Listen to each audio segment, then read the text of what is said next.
हेमंत सोरेन की कैबिनेट का शपथ ग्रहण होने में कम समय बाकी है। अब तक इस बात का खुलासा नहीं हो सका है कि हेमंत सोरेन की कैबिनेट में कौन कौन मंत्री होंगे। कहा जा रहा है कि इस बार कुछ पुराने मंत्रियों का पत्ता कटेगा, कुछ नए चेहरे मंत्री परिषद में शामिल होंगे।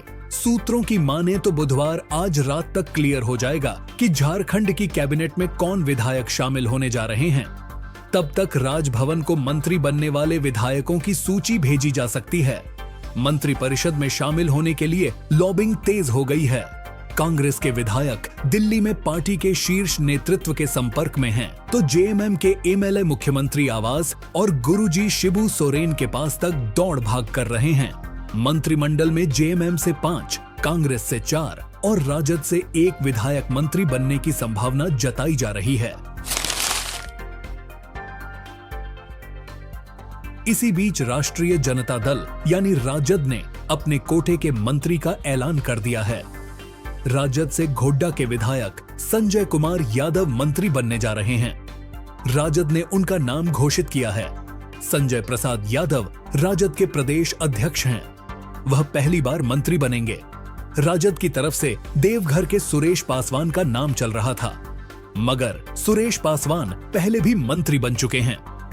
जब हेमंत सोरेन 13 महीने के लिए मुख्यमंत्री बने थे, तब सुरेश पासवान राजद कोटे से झारखंड के नगर विकास मंत्री बने थे।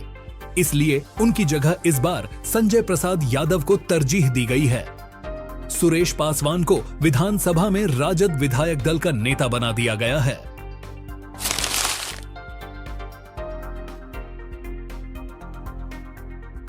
जेएमएम से 5 मंत्री बन सकते हैं। हफीजुर रहमान, दीपक बिरुवा और रामदास सोरेन के मंत्री बनने की पुख्ता चर्चा है, मगर इस बार कुछ नए चेहरे भी शामिल होंगे। कोल्हान से एक नया नाम जुड़ने की बात चल रही है। हेमंत की पुरानी कैबिनेट में पहले जगरनाथ महतो मंत्री थे। उनके निधन के बाद उनकी पत्नी बेबी देवी डुमरी से जीती थीं और मंत्री बनी थीं। इस बार चुनाव में बेबी देवी हार गई हैं।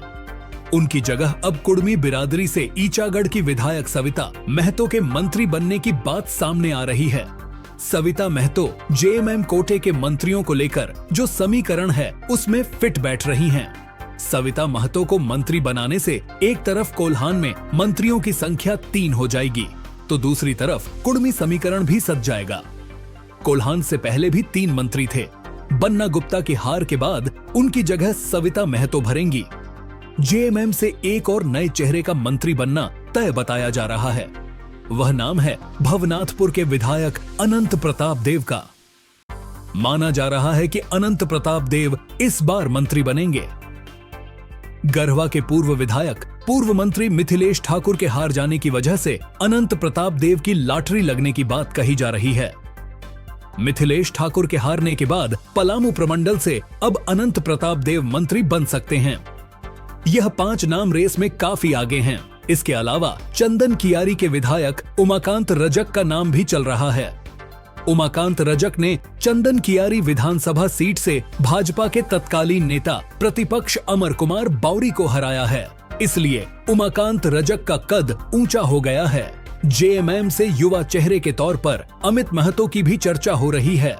हफीजुर रहमान मुस्लिम कोटे से मंत्री बनेंगे। पहले राजमहल से विधायक बनने वाले मोहम्मद ताजुद्दीन उर्फ एमटी राजा की चर्चा थी, मगर उनकी जगह जेएमएम हफीजुर रहमान को तरजीह दे रही है, क्योंकि हफीजुर रहमान अनुभवी हैं। उनके पिता हाजी हुसैन अंसारी मंत्री बनते रहे हैं। अब उनके निधन के बाद हाजी हुसैन अंसारी की सीट हफीजुर रहमान संभाल रहे हैं।